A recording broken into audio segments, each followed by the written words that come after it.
Good evening, and welcome to the General Society of Mechanics and Tradesmen of the City of New York and to the 7th season of the Artisan Lecture Series. My name is Victoria Dangle, and I'm the Executive Director of the General Society of Mechanics and Tradesmen. And I welcome you all. The program is supported in part by public funds from the New York City Department of Cultural Affairs in partnership with the City Council and the Friends of the Artisan Lecture Series. And for those of you who are not familiar with the Society, I'd just take a few minutes to tell you about the Society. And we were founded in 1785 by the skilled craftsmen of New York City, artisans who represented 22 different trades, including carpenters, saddlers, tailors, and silversmiths, among others. Today, this 232-year-old organization continues to serve the people of the City of New York through its educational and cultural programs, including our Tuition-Free Mechanics Institute, our lock museum, which is upstairs. We invite you to go up after the presentation to see over 370 locks and keys. And if you can't do that, then you could purchase the book called The Lore of the Lock, where all of the locks are discussed. We also have the General Society Library, which was founded in 1820, and our nearly 2-century-old lecture series, of which the Artisan series is a part. And you'll find additional information on your chairs. The Artisan Lecture Series is co-curated by Rhett Butler, owner and founder of E.R. Butler, and Jean Huillard, master artisan of fine ornamental metalwork and the original curator of the Artisan Lecture Series. So tonight we gather once more to pay tribute to the art of craftsmanship, with a particular focus on, on the United States Capitol. The Artisan Lecture Series has committed itself to giving voice to internationally known artisans who will talk about the intricacies of their specialized crafts. The mission of the Artisan Lecture Series is to promote the work and art of skilled craftsmen, to assist in ensuring that their unique knowledge is understood and carried forth for future generations. I am pleased to present Karen Taylor, Program Director, who will introduce our speaker for this evening. Thank you.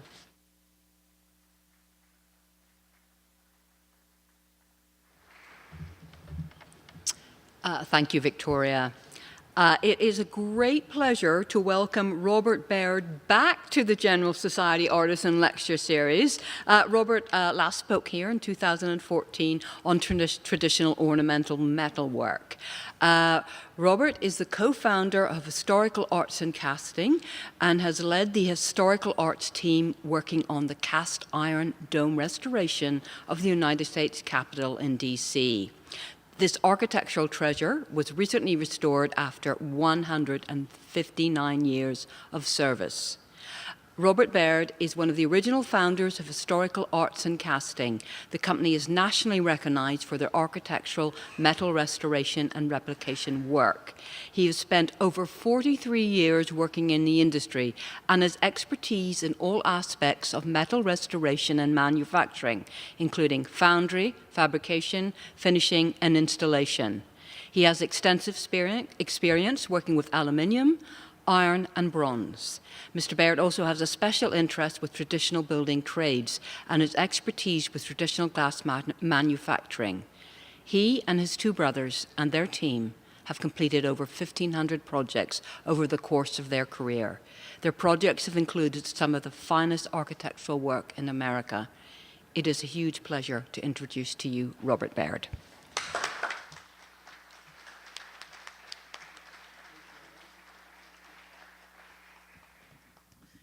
It's a real pleasure to be able to be here today and to share a few thoughts with you. Thank you, Karen and Victoria, for inviting me back to the General Society. I have a love and a passion for artists and craftsmen. And I believe in the philosophy that first we learn how to do things, and then we actually do them, and then we teach.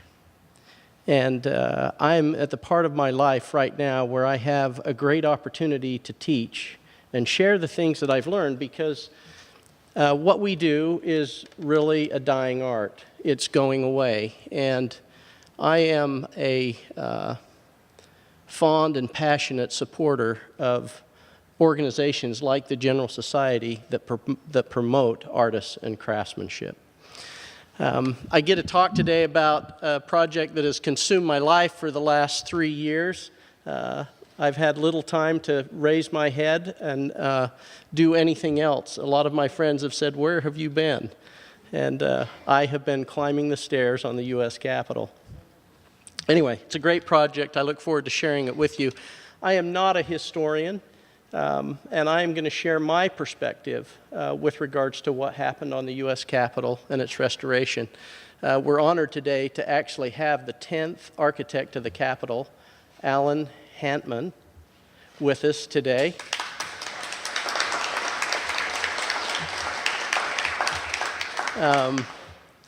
You know, these guys that become the architects of the Capitol, they have a lot of pressure on them.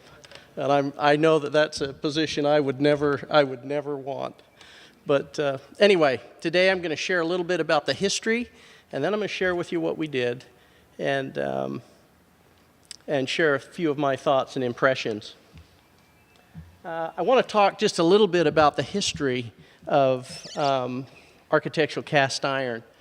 Cast iron being used for architecture has a really interesting history in that its earliest use was in the 5th century BC in China, and it was to build monasteries. Cast iron was actually used in the construction of this 5th century Buddhist temple.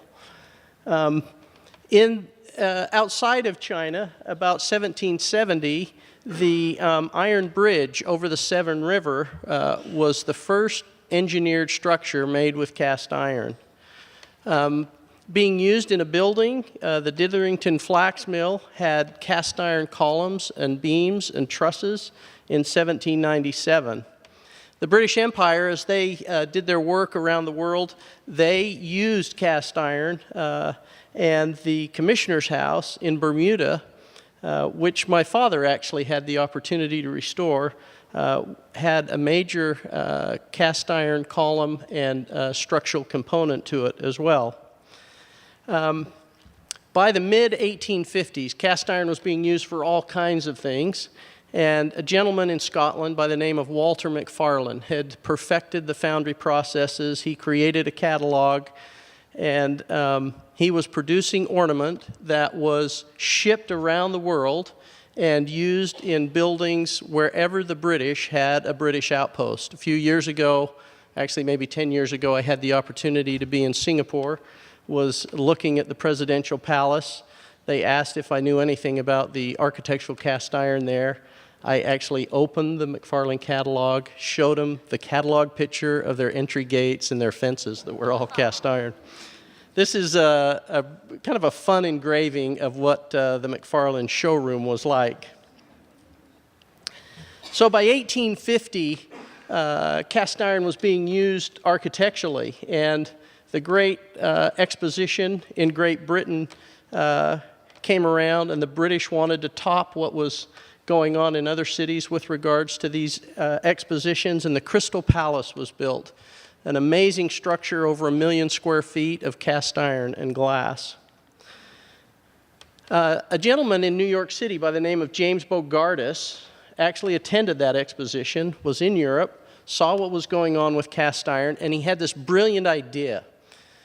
His idea was to create a building or a facade with cast iron with the intent that it could be erected and disassembled and re-erected in a new location. He actually patented that idea in 1859 here in New York City.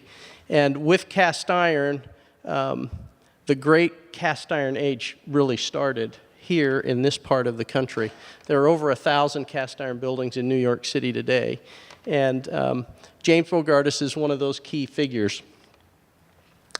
By 1859, cast iron was actually being used just like Bogardus intended. This was the Watervillette Arsenal. It was a gunpowder warehouse that was built of cast iron with that intent, that it could be erected, disassembled, and re-erected in a different location. There were some precedents for the U.S. Capitol, and the architect who was inspired to design the Capitol as we know it today, or remodel the Capitol, was looking at these projects. This was the St. Louis County Courthouse. Construction started in 1816, and by the late 1850s, they were building a cast iron dome on this building. This cast iron dome was actually completed before the U.S. Capitol was completed. But the structure that really intrigued Thomas U. Walter was this St. Isaac's Cathedral in St. Petersburg, Russia. It's a beautiful building with an entire cast iron dome. And he saw this, and it became some of the inspiration that led to design the U.S. Capitol. Now, I want to talk just a few minutes about some of the properties of cast iron because we're going to reflect and go back to this. Cast iron obviously is a ferrous material. It weighs 500 pounds per cubic foot. It has a melting point of over 2,000 degrees. It has a carbon content of about 1.4 to 4%, and it shrinks 1/8 of an inch per foot from its molten state to its solid state.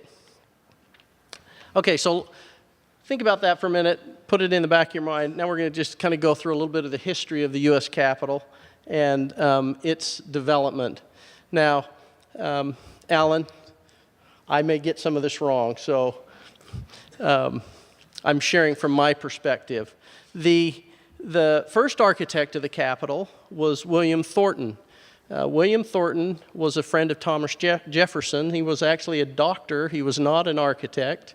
There was a competition to design the U.S. Capitol, and he submitted a design, and that design was selected for the building of the U.S. Capitol.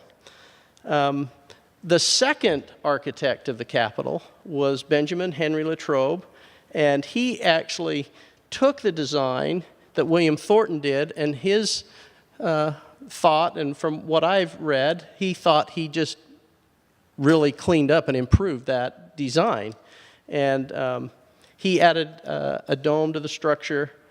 The third architect of the Capitol, Charles Bulfinch, actually worked on the Capitol from, I think, 1818 up until about 1850. And his job really entailed, again, improving the design of the Capitol and making it more functional. By 1850, the government had grown to a point where the Capitol was actually too small, and they needed room for the House and the Senate. And these two figures became key players in the building of the U.S. Capitol as we know it today. Thomas Eustace Walter was this brilliant architect. He was trained by William Strickland, and he was appointed to be the architect of the Capitol right around 1851, and he was commissioned with this idea that he had to expand the Capitol. He quickly went to work, and he developed this brilliant design for the Capitol, did these wonderful renderings and drawings, and this is the drawing, and he quickly showed that to the members of Congress. He paraded them through his office. They saw the drawings. They were impressed by it. I believe it was one of the fastest appropriated construction projects in the history of America. Within 3 days, the Congress and the Senate had approved this and appropriated $125,000 to basically expand the Capitol. This was the first part of the Capitol that was built through the Bulfinch era, and Walter added a Senate wing and a House wing, and then this beautiful proportioned dome. And like I said, $125,000 was appropriated. A lot of the members of Congress thought that's what it was going to cost to build this building, that it cost more than that. We couldn't replace it today for what they paid to build the building, I should say. These are pictures. This is a Thomas U. Walter rendering. And he did these incredible wash renderings. Now, I'm really passionate about traditional and classical architecture. I love the skills. I love what it takes to create drawings historically. These are actually wash renderings that were drawn by Walter's office. These drawings are 9 feet tall, and they are phenomenal. They're an incredible resource to students today.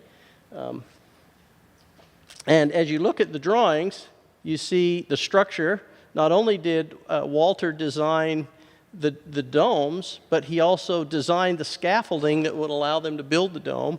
And this is the dome. Most people think, you know, the dome on the U.S. Capitol is stone. It's actually cast iron. And he chose cast iron because there wasn't a structure strong enough to support a stone dome. Cast iron actually was developed to replicate stone. Historically, cast iron was used. It could be manufactured quickly. It was commonly painted with paints that were impregnated with sand and colored like limestone or brownstone.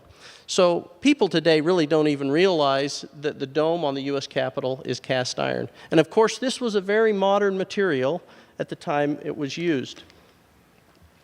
The other key player is this guy, Montgomery Cunningham Meigs. He was a brilliant engineer, and he graduated from West Point. He was the Quartermaster General of the U.S. Army. He supervised the construction of the U.S. Capitol from 1855 to 1859. And then later, after he resigned from the Capitol, he designed the Arlington Cemetery. These are some great images that show the construction of the U.S. Capitol historically. Some facts about the dome: it's 287 feet tall.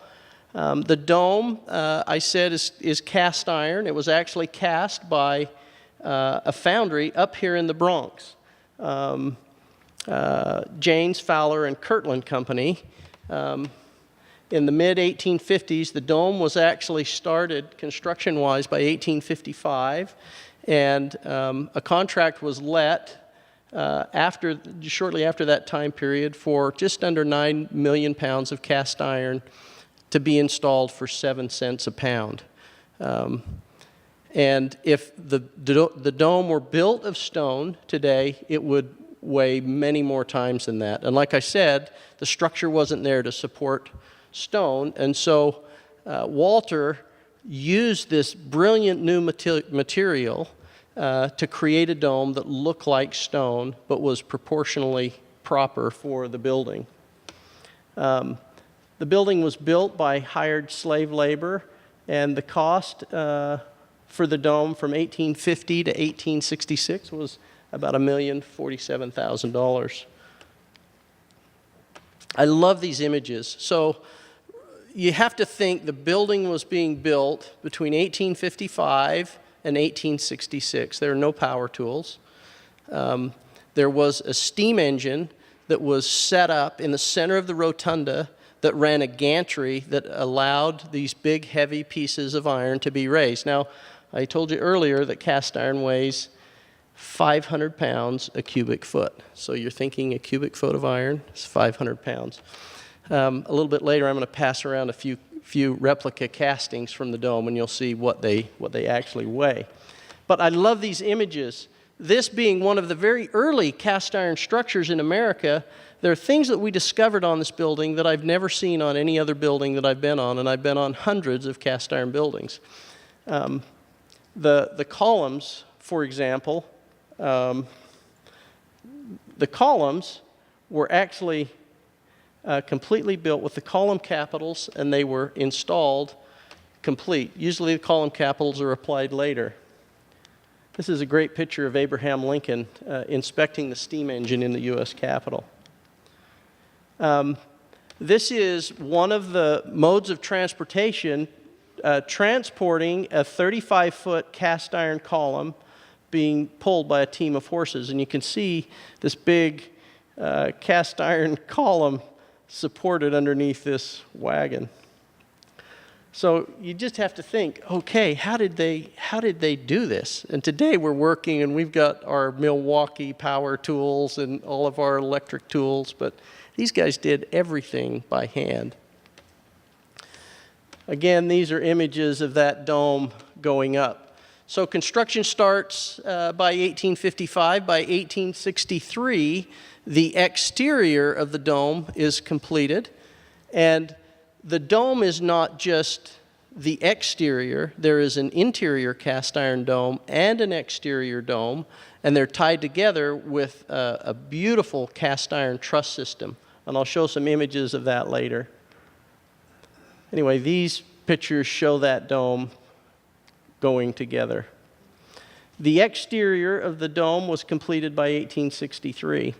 Now, these two men that I talked about a little bit earlier, Thomas U. Walter, who was this brilliant designer, and Montgomery Meigs, like in many construction projects today, you have an architect and a builder, and they kind of are like this, head to head. They have a hard time getting together. Walter did these beautiful designs. He would do these incredible drawings, and he intended the building to be built exactly like he drew it. Well, Meigs was trying to build it for as inexpensively as possible, so he would change the designs. This really upset Walter, and so he quit providing drawings. Well, when he quit providing drawings, Meigs quit paying him.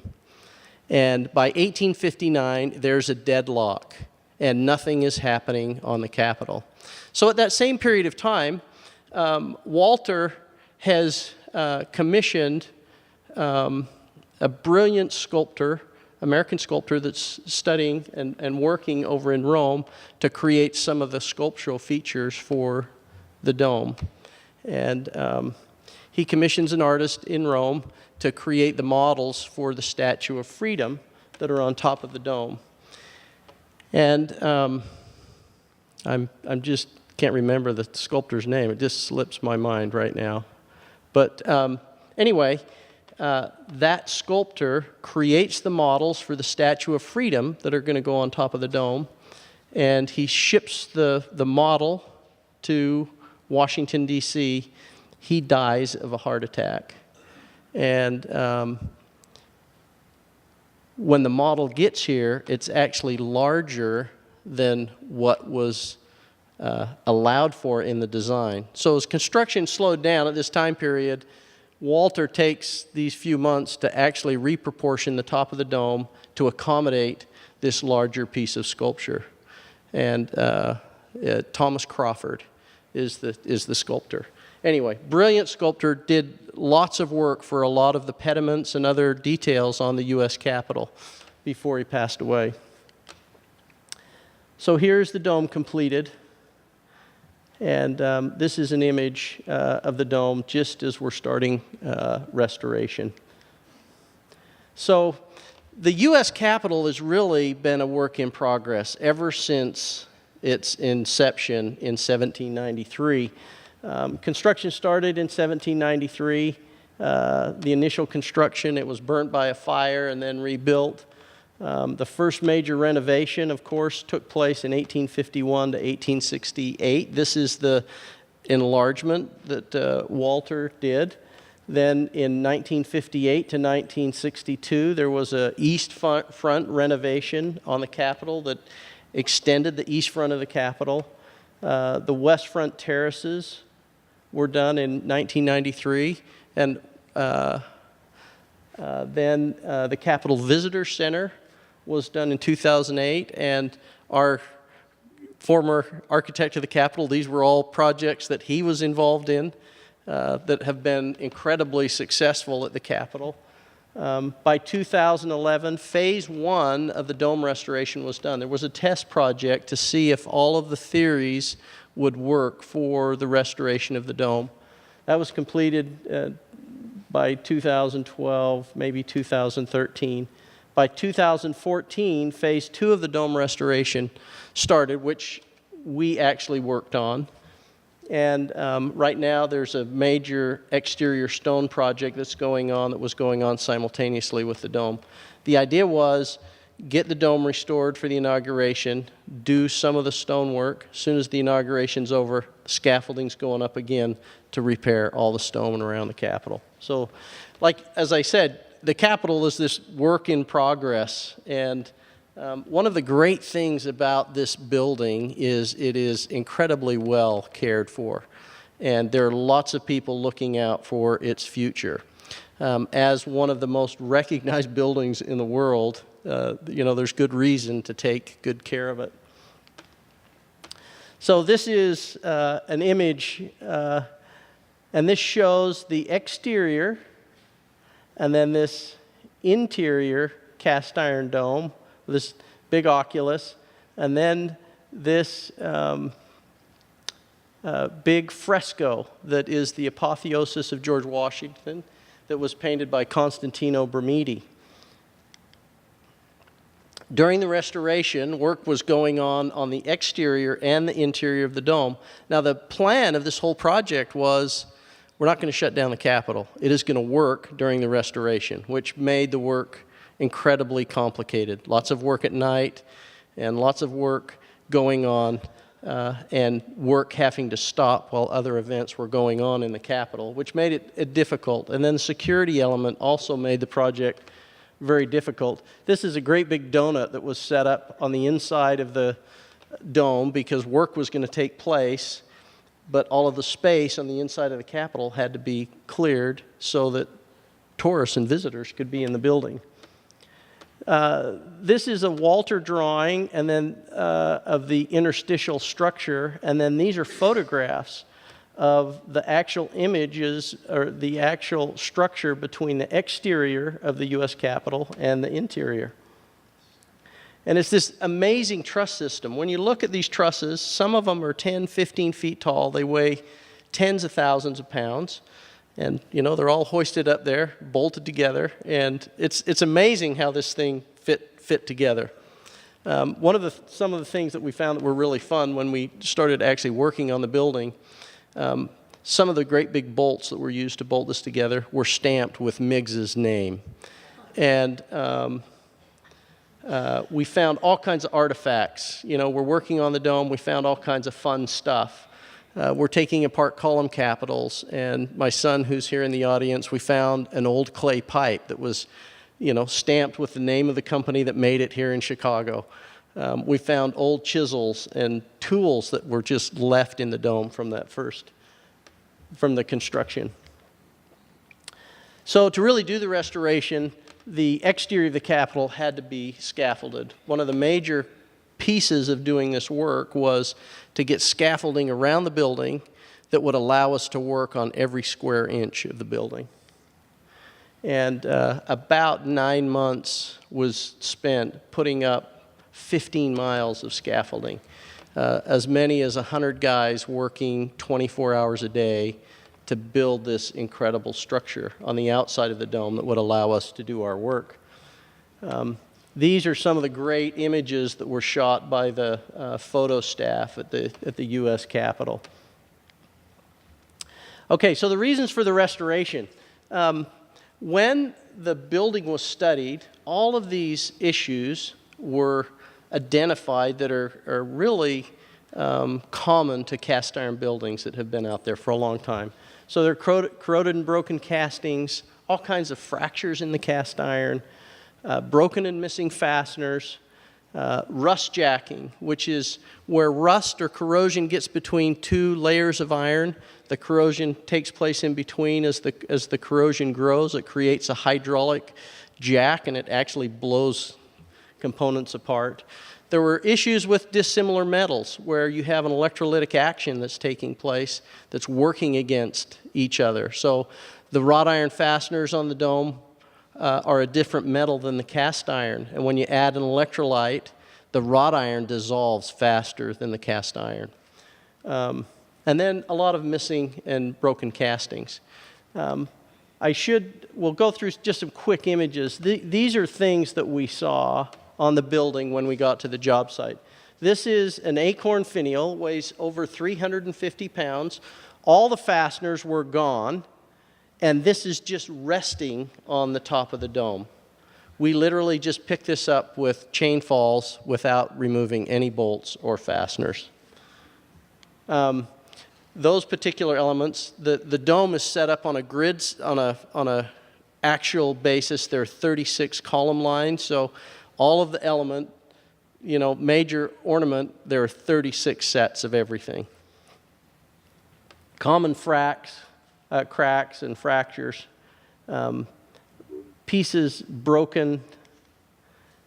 These are floral elements on the column capitals. We basically just lifted off with our hands.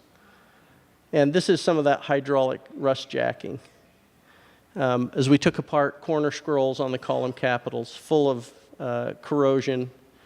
And these are fasteners that have actually gone through that corrosive process. You see how they get really skinny here? We took out many fasteners that look great. The heads look great. The nuts look great. Pull the fastener out, there's nothing in the middle. So nothing holding the building together. This is a great image of, these are big tie rods that hold the balustrades together, and all of the threads were gone. You could literally just pull them right out of the nuts.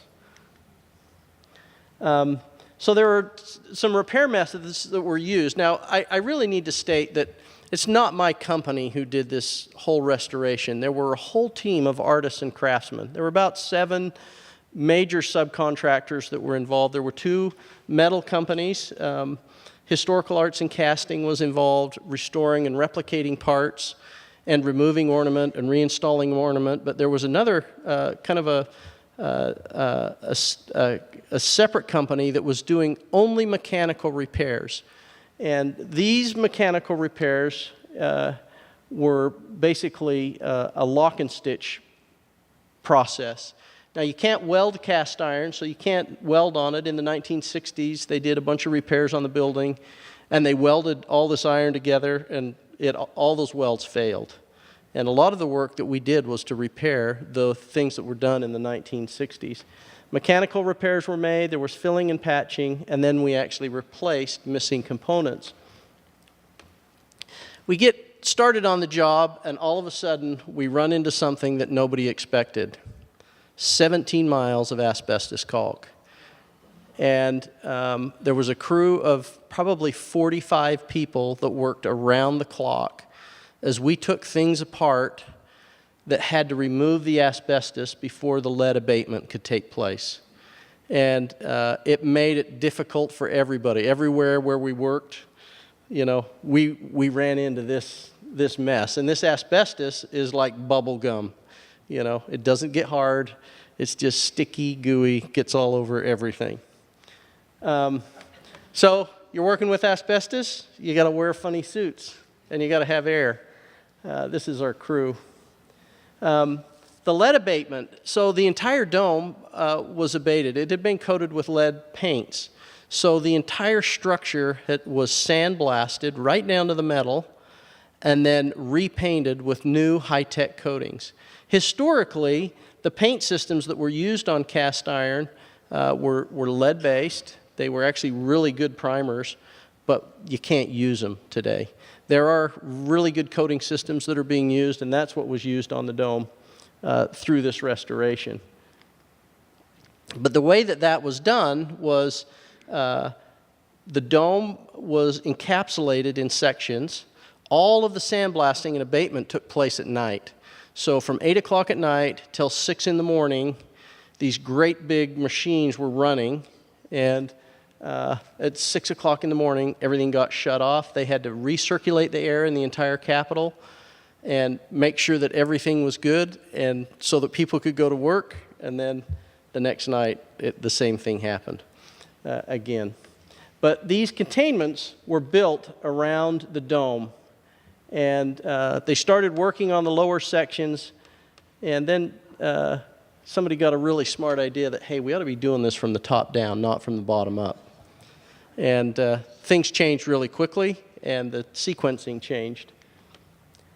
This is the lock and stitch method. So basically what happens is the material that the dome was cast from was some of the first cast iron in America, okay?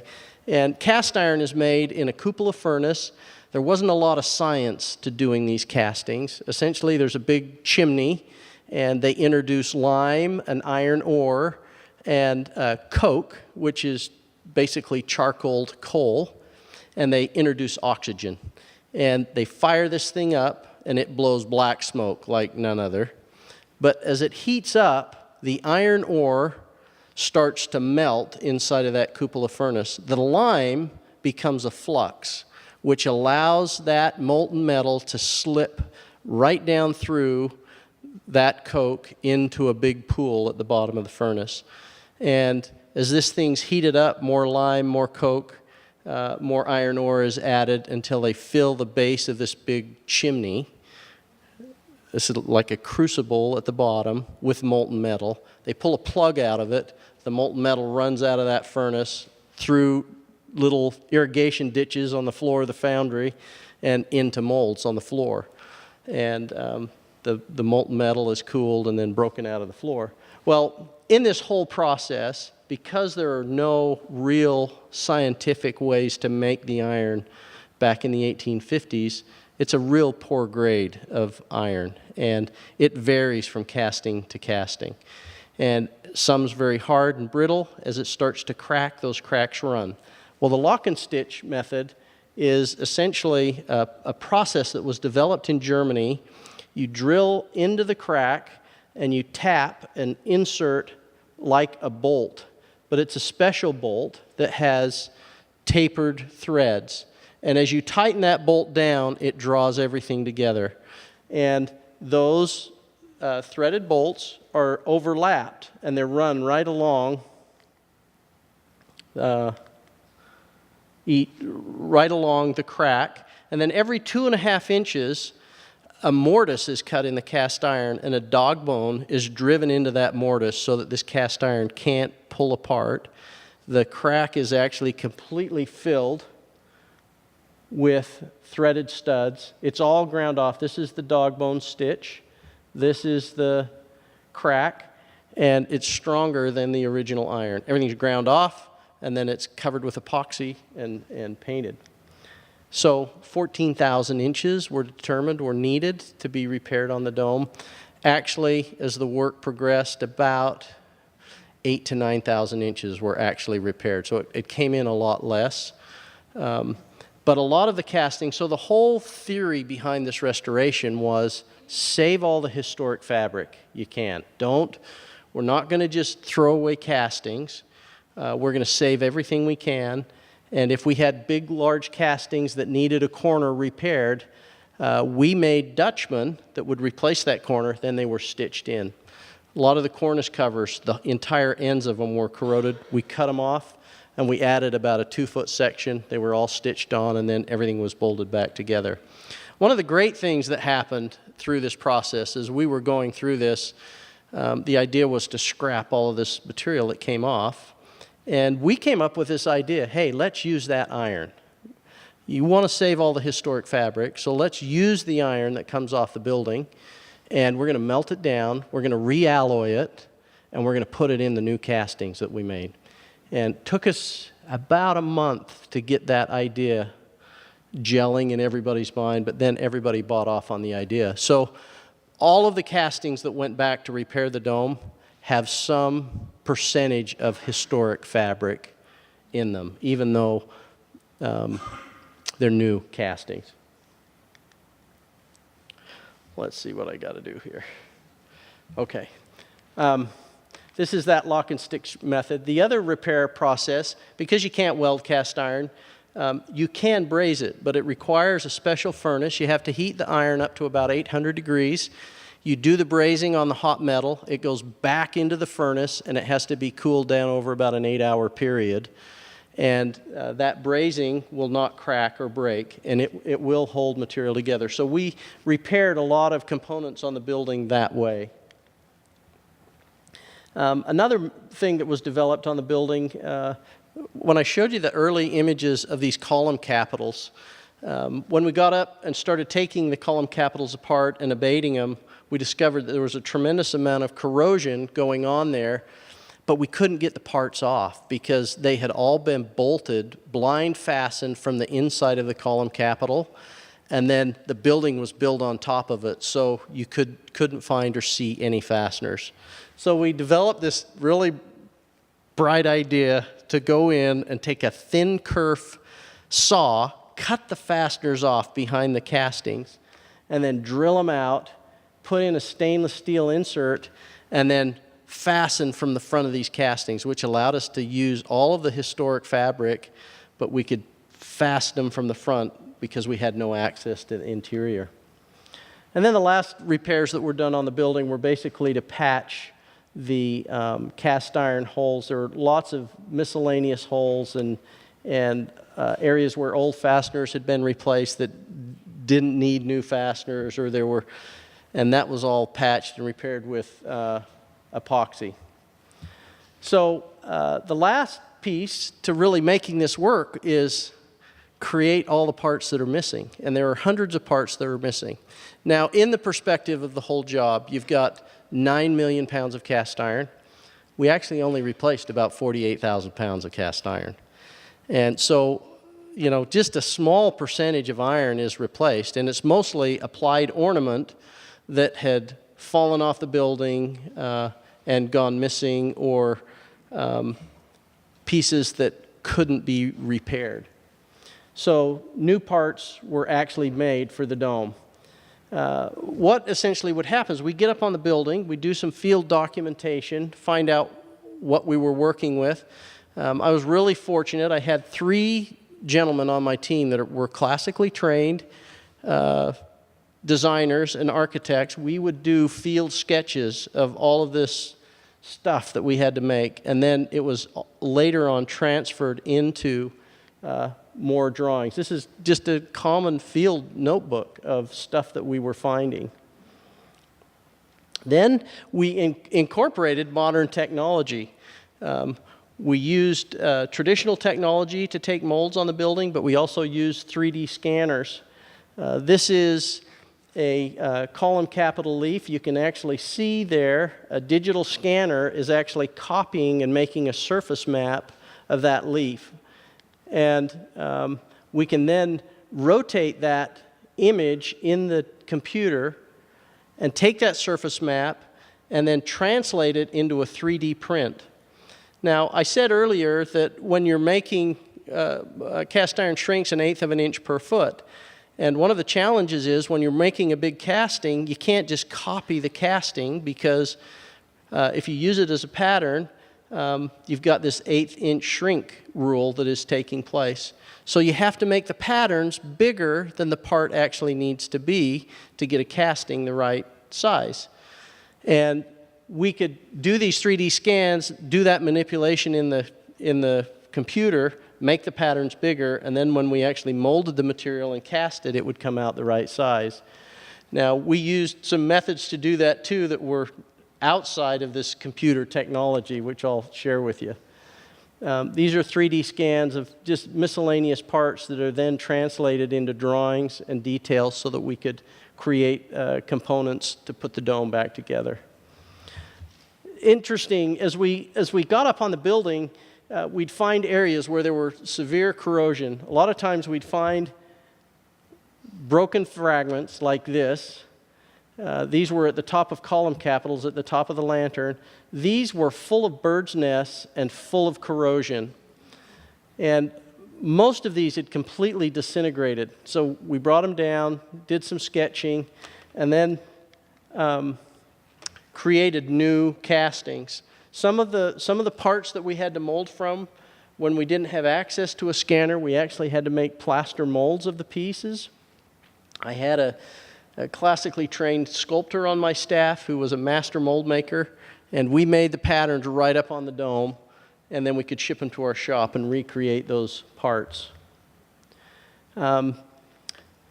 Most of the foundry work that was done for the project was done in our facility in Salt Lake, and we made patterns with wood, rubber, and plastic. And this is a method where we actually took a cast iron part, created a rubber mold of it, and then to accommodate for the shrinkage, because we had to have a bigger pattern, we made this rubber mold, and then we created this dowel system in the follow blocks for the mold that actually stretched the mold to the right proportion so that we could get a plastic part that would be molded to shrink to the right size of the original part. Now these things are all pretty critical because everything has to fit with hairline joints on the building, so this allowed us to do that. These are typical patterns that are made in our shop, plastic and wood patterns. This is a great big rail cap, and this is a 3D modeled part next to an original part where we actually did a 3D scan and then we printed the pattern on a 3D printer. Once patterns are made, then there's a casting process that takes place. And it starts with making a sand mold and putting sand around a pattern and cutting gates into that sand mold so that molten metal can flow. And then the metal is heated up in an induction furnace and poured right into those sand molds. The cast iron in its molten state, like I said, is going to shrink when it cools down. You pour these castings, they sit in the mold for 24 hours so that they can cool down. And then the sand is broken out and you get this kind of a crude part. Now this is actually a lot nicer than it looks. It has burned in sand scale on the surface. You clean that off and you get a beautiful casting that then can be prefabricated, prime painted, and shipped to the job site for installation. So there are two major pieces of the dome where there were severe problems going on. One was up at the Tholos, which is the balustrade that's right at the top of the dome below the lantern, and then the other was the boilerplate balustrade. The Tholos balustrade was severely coming apart, so it had to be completely removed, cataloged, the space templated, and it was shipped, carried by hand down the scaffolding. We had some hoists on the building, but mostly hoisted a floor, carried around the building to another hoist, lowered, and thousands of pounds of iron brought to the ground and shipped out to our facility in Utah, where it was actually set up in the shop as it sat on the dome. And then the repairs could actually be made and all of the new castings could be created. It was created to that template and then shipped back out to the building and reinstalled. Well, this was all a really brilliant idea. We had this magnificent template. We made everything perfect. We got all the castings back to the dome, and we had assumed the dome was round, and the dome was egg-shaped. So all of these parts that we had built, you know, we get on the building, and we're trying to fit everything together, and it just doesn't quite come together. And so we built a shop right up on the top of the dome, and we recut and reset every part in that Tholos to get it back together. And you know, it's not a lot of work, but it's a lot of work. Anyway, so this is reassembling the Tholos balustrade. Again, those castings are, you know, lugged from the ground up on the building, hoisted in place. These rail caps, these things weighed like 450 pounds. So every piece of material you're working with chain falls and big equipment to handle it because it's real heavy. Everything was fit back together, and it came together beautifully. On the rest of the dome, part of the challenge with the dome, you don't really realize it, but there's a lot of massive ornament applied to the outside of the dome.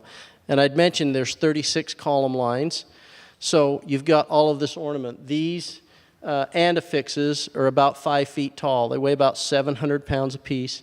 Every one had to be taken off the dome and all new fasteners made so that they could be reattached. All of this had to be moved mechanically, and you know, it took us a lot of time to do this. So I've looked at a lot of historical photographs of the dome, and over the course of its construction and the labor that actually built the dome, I've never seen more than 20 people in a photograph on the historical images of the dome, and they worked around the clock. You know, the Capitol Dome was built during the Civil War. I don't know if this is true, but I believe it was built through the course of the Civil War because it was paid for before the Civil War started. And they didn't want to stop that construction. So that work went on all through the Civil War until the building was complete. But we had to remove this stuff from the dome, get it down, and then put it back up. And it was a major, major effort. The column capitals on the dome, this is real interesting. These column capitals look pretty simple. We started taking them apart, and the column capital is about 4 feet, 4.5 feet tall. Each capital has 287 castings. And I've got a couple parts up here. I just want to pass these around. I'm going to just pass them around. If you just have to see this.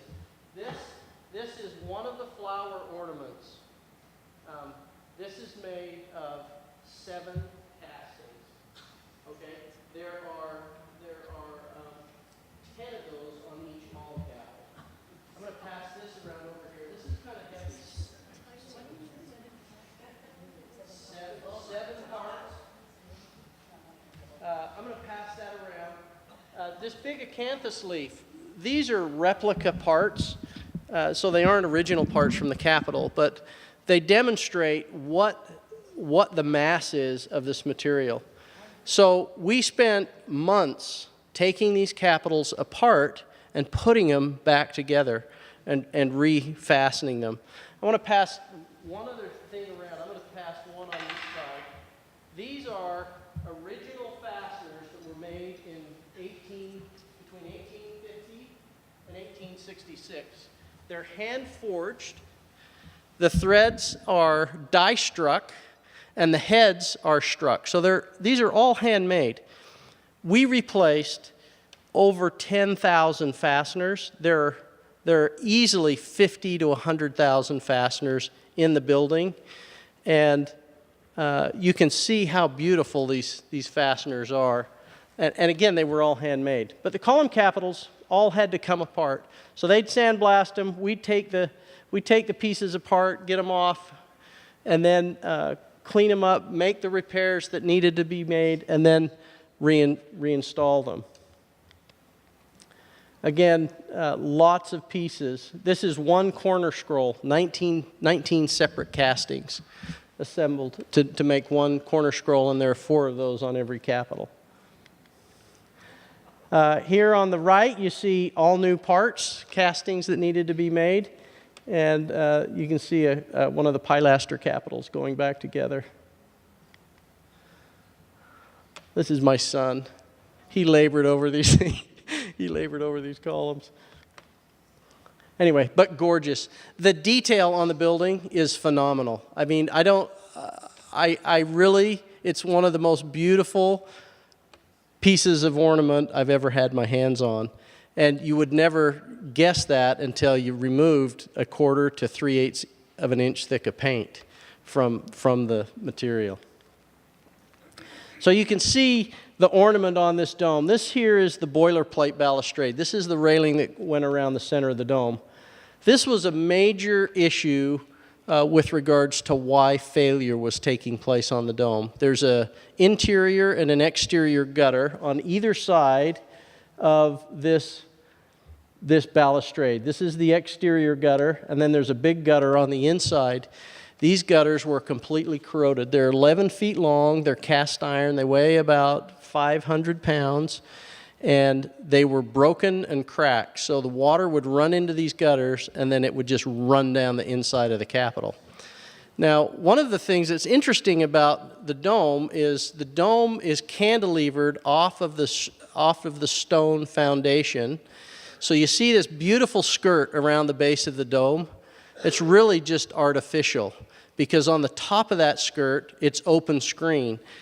It actually rains down into the skirt. And on the roof of the Capitol, you have this beautiful copper roof that really covers everything up there. So even if you're on the inside of the dome, outside, where the skirt is, there's water running down into the building. But all the water was transferred from these gutters down the inside of these columns. So of the 36 columns, 18 of them were basically big drain gutters. and then they collect the water down in the bottom and then pipe it out of the building. Well, we had to take that balustrade down, and the only way to get it down was to open up the building from the inside of the gutter all the way to the outside of the cornice. And we developed a way to be able to get the pieces apart. Everything on the dome laps from the bottom up, so you can't start in an odd place, but we figured out a way to get this apart. And then we installed these beautiful new gutters, and they are cast iron, but we made some structural changes to them so that they would last a long time. And we worked 365 days a year. We had snowstorms. We were in the heat of the summer, in the freezing cold of the winter. And we didn't work Christmas Day, but we worked right up to Christmas.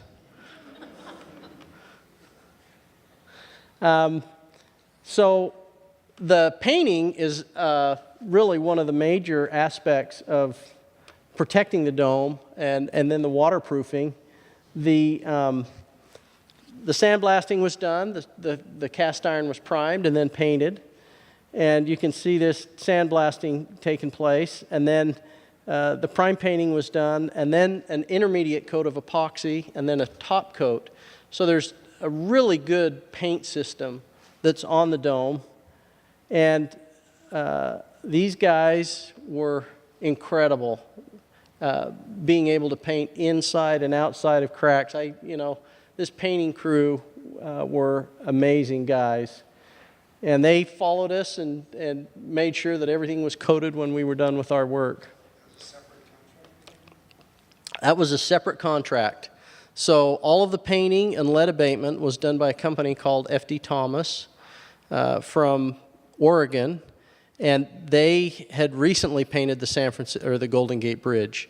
They basically are bridge painters. There are not many people working on cast iron buildings of this scale and doing this kind of painting, but great guys to work with, incredibly dedicated, and again, a very difficult job to do under the conditions.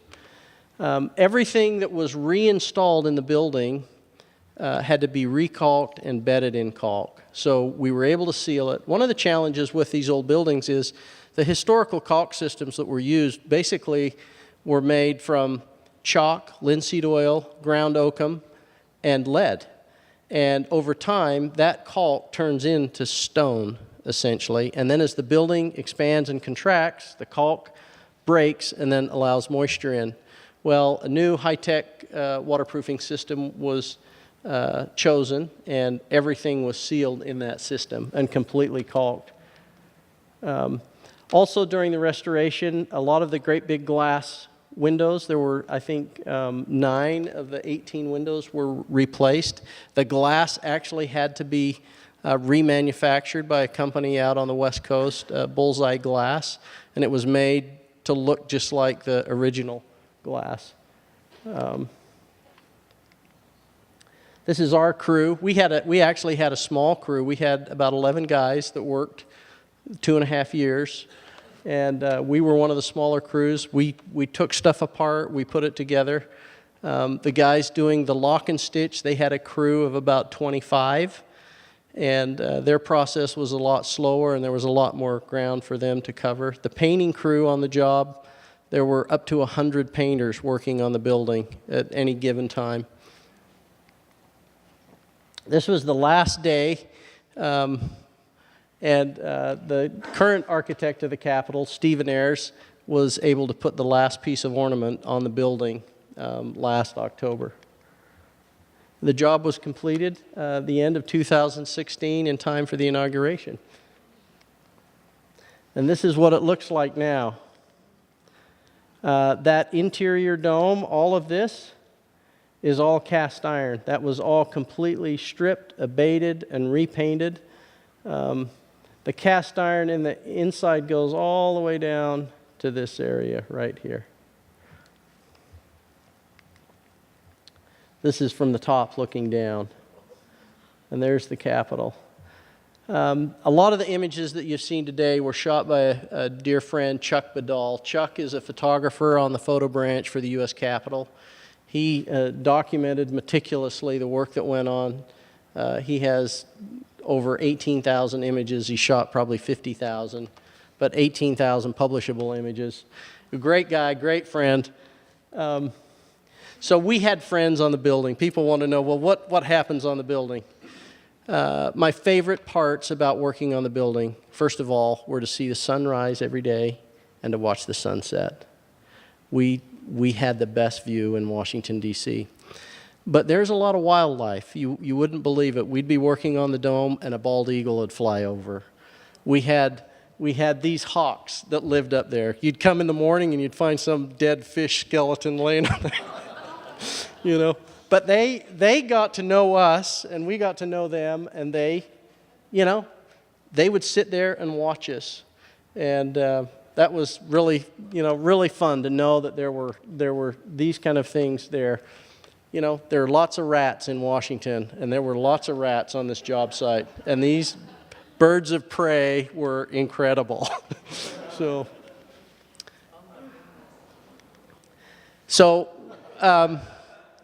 one day, the painters got up to the top of the building, and they had chased a raccoon from the ground all the way up to the Statue of Freedom.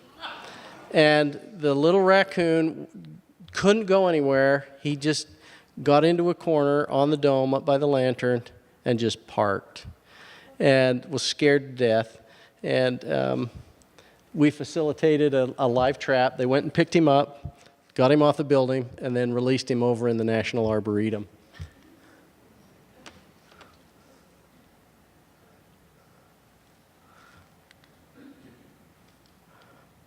I think that's it.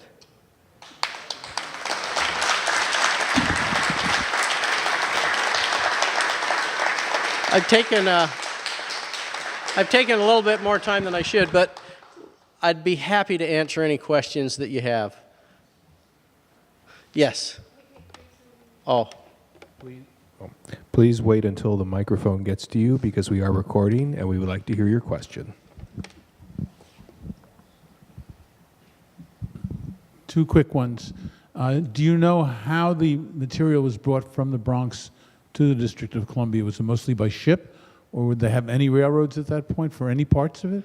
You know, I don't have the answer to that question. One of the things I'm really interested in is discovering more of that history. There's a piece of the story of this building that really has never been told, and I don't know that there's a lot of information about it. I know that there was railroad, for sure, and you may know that answer.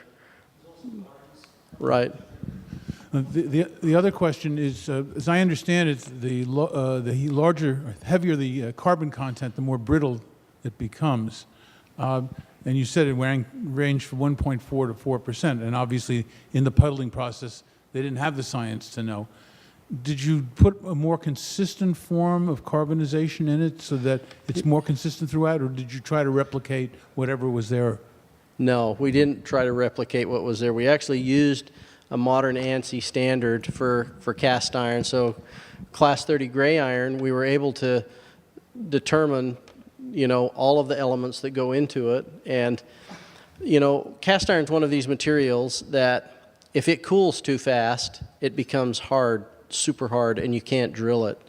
And we actually, in some cases, had to use an annealing process where we would take these castings, put them in a big furnace. We found an annealer that worked for the shipbuilding industry that was up in Wilmington, Delaware, that actually helped us with some of the parts, because as they would try to stitch these pieces together, if those castings were too hard, particularly if they were small, they couldn't drill them. And so we did some annealing. What we did discover, and it's, we've kind of known it all along, that the longer you leave the sand in the mold after you cast it, the better the chance is that it's going to be soft enough that you can drill it. And when the iron actually drills really nice. It drills like butter. You don't need to use cutting oils or anything else. It cuts because it's got graphite in it. It cuts really well. But man, if it got hard, you didn't want to deal with it. And so, okay. I have it, Matt. Yes. Where did you put these people up to stay for the? Okay, interesting. So I run a company in Utah, and we could not send people from our team in Utah. And so I trained an entire crew of young guys to do this that I brought to the job site. Now, some of them had metalworking skills. I had a trained architect. I had a trained sculptor. We had guys that had studied classical architecture. And it actually became a pretty incredible bond working together. My role, really, in the job was to be the mentor and the teacher. And that's what I did for 2.5 years. I was on the building every day I could be on the building. I climbed the stairs. I worked with my guys. We made sure that everything was done properly. Probably one of the greatest honors, and nobody knows this, when we got through, we decided we wanted to make a memorial to the artists and craftsmen that had worked on the building. We actually, of our crew, we did 3D scans of everybody's faces, and they are in the dome. I can't tell you where they are. But all of my guys left their mark on the building, and we found those kinds of marks when we did work. And really an incredible honor to work on this kind of a building. And you know, I just felt that it was really important for our staff to leave their mark. Come on, tell us. I'll tell you that if you look at the flag on the east side of the U.S. Capitol, those faces are somewhere behind that flag. Okay. Just a couple of points, Robert. By the way, thank you so much. It was a wonderful, wonderful presentation. You had talked about the dome being constructed during the Civil War. And the idea, people may have heard the apocryphal story about Abraham Lincoln saying we're continuing the dome because we're showing that the country is going to be staying together. It's not going to be torn asunder. But the reality is the foundry in New York had already shipped millions of pounds of cast iron to Washington, and if they abandoned them on the site, they would never get paid. So they were actually doing it on the cuff. Until they ultimately got paid, but they were building the dome because they had the material there, and it was an economic decision. Right. No, that makes a lot of sense. Yeah. Awesome. Any other questions? Right here. I had two questions. The first one had to do with just clarification about that gutter system. Okay. Was that intentional? You were saying that it drained behind the cast iron, but outside of the stone, and then was driven out of the building. But I was wondering, was that intentional? Yeah, the gutter was truly intentional, and the gutters actually functioned extremely well. But what had happened over time as they had deteriorated. So the inboard gutter, there's a gutter that runs right behind the balustrade. It captures all of the water that runs down the dome and runs over the decks at the balustrade, and it takes water off of the dome from there. The outboard gutter captures all of the water that goes on the outside of the balustrade, and all of that water is directed through 18 of the columns, essentially every other column. And what had happened as water is draining off the building, gutters all around the dome, some had been plugged, you know, as there were issues if areas flooded because gutters were plugged, water would run all over the dome. The idea was make the gutter system completely functional and then protect those gutters so that they don't ever get plugged. So we built this incredible stainless steel screen system that, you know, traps any debris or garbage that would plug gutters so that won't ever happen again. But then, as we put those new gutters in, we did all of this waterproofing that would allow the water to get in the gutter and not everywhere else. So the building was actually, from a waterproofing standpoint, was designed brilliantly. I mean, the way that the iron goes together, it laps over each other. You know, it's built like a shingle system, and the waterproofing just keeps the water from going up and behind. So when we caulked all of these things, we stopped all of that. The other thing that's great about the new caulking systems are they expand and contract. And as the metal moves, these joints don't break. So you don't have the problem like we had with the hard caulk. The other question I just had has to do with the future and what sort of maintenance plan in terms of how often are inspections and what is the anticipated sort of revisiting? Right. Well, I must say that the building is very well cared for. And there is a maintenance staff. So there is a maintenance team that is on the dome every day. They inspect on a regular basis. That copper roof, they have a sheet metal shop right on the roof to repair that copper roof if something happens. I mean, under the construction, if anybody dropped anything off of that scaffolding, it would go right through the roof.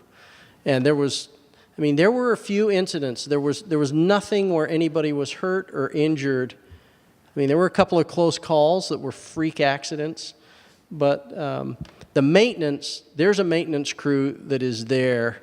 And it was really fun because as we were working in areas, we were able to work with the sheet metal shop and show them exactly what we had done so that they would know how to take care of it in the future. I think there's a bright future because there is a lot of care with regards to that building. Yes? Hi, Robert. As you know, I'm a builder. And although the project is a wonderful project and it has incredible cachet, I used to work at the White House, as you know, for President Reagan. But every single company, as a builder, has to have compensation. And the change orders that must have happened, or were they really allowed? So I find in many situations that the builder is really not compensated for all the work, and you can't be for all the extra hours. You never, ever will be. But is this a project that if your company was offered something similar to this again, that you could financially stand? And I'm being very serious. Okay. As a background, and Robert knows this, we started the Statue of Liberty Ellis Island Centennial Commission when I worked at the White House. So I know what it's like to restore the Statue of Liberty. And it's a very difficult thing. And it's, you know, we salute what you did. It's incredible. Well, I think it's a lot like the foundry that worked on the building in the 1800s. You do it because you're passionate about it, and you do a job as you would like to see it done. I can honestly say there is work that is done and was done on that building that the government will never know about because they would not pay for it if we told them, because it wasn't in the spec, but it was the right thing to do at the right time. And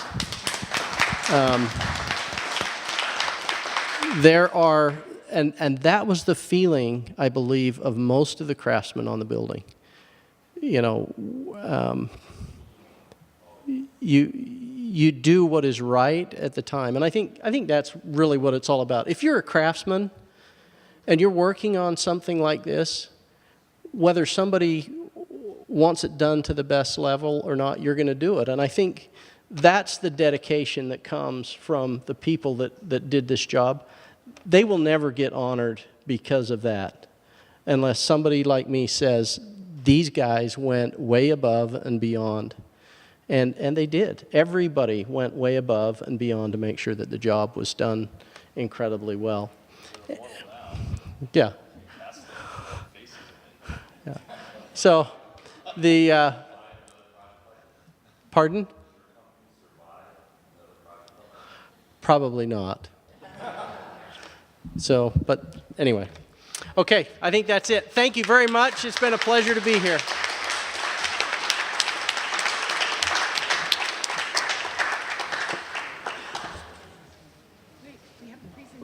Robert, before you leave, that was an absolutely phenomenal presentation, and just an extraordinary the work that you and your colleagues generated, produced, and delivered in, I can't even believe that you did all that work in 2.5 years. It's just incredible.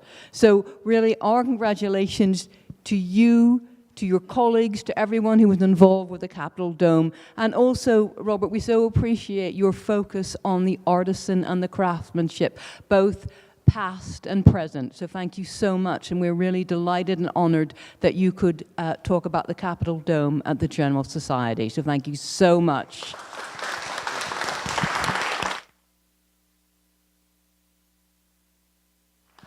Now, Robert, you may remember from your last visit here 3 years ago, we like to make a presentation, a citation in recognition of your contribution to the Artisan Lecture Series.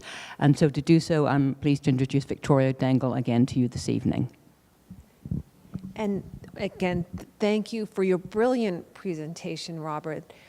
It's just so reassuring and inspiring to see such, your work and the commitment to excellence. But I think I just really want to say, in your case, on behalf, as a proud American, thank you for something that you did for our country, and I am really grateful to you as an American. So thank you so much. Thank you. And the legacy, and for you to look at the Capitol and think that your hands touched that structure, and what a gift, what a gift.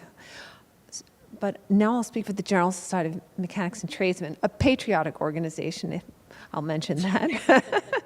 So on behalf of the General Society of Mechanics and Tradesmen of the City of New York, founded 1785, we express our gratitude to Robert Baird for his presentation, the restoration of the U.S. Capitol Building cast iron dome, and you are an architectural metal restoration artisan for Historical Arts and Casting Incorporated, for your participation in the General Society Artisan Lecture Series. So thank you. Oh,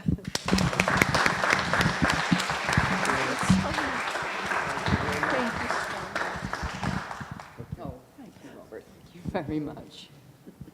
And Robert, because we really love having you around, we have also, and everybody who knows comes to our events, we have made you a lifetime member of the library. Awesome. That's great. Thank you. That's the best.